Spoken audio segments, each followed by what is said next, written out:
Make it yourself instead of buying it, because this is a million times better and it's so easy to do. Let's make some holiday eggnog. Is separate 6 eggs. We want to separate the yolks from the whites, then put the yolks right in the stand mixer. Now to your egg yolks, you're going to add some granulated sugar. We're going to beat these together until it's nice and light, like pale yellow. We're going to add our whole milk right to a saucepan. Add some heavy cream. Okay, I have some fresh nutmeg here. You can also just use already grated nutmeg. That's totally fine. Now I just have some flake salt. I'm going to give it a nice pinch. Now we're just going to put this on the stovetop on like medium low until it starts to steam a little and simmer.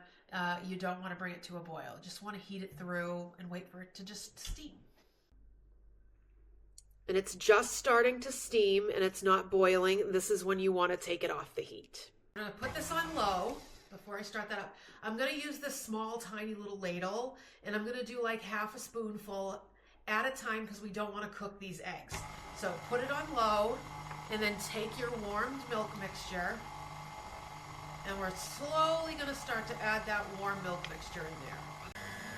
The last thing you want to do is cook these egg yolks, so going slow is really important.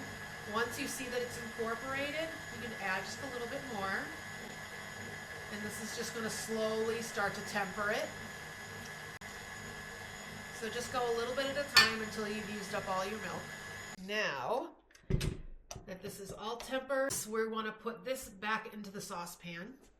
All right, now we're going to go put this on the heat, and we're going to bring it up to a simmer, and we're going to let it reduce a little bit and thicken up.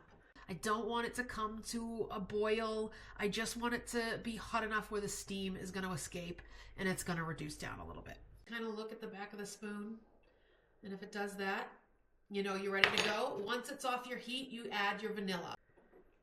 And then you're just going to mix it through. Get yourself the most delicious eggnog. It's like drinking the best custard of your life. It's so good.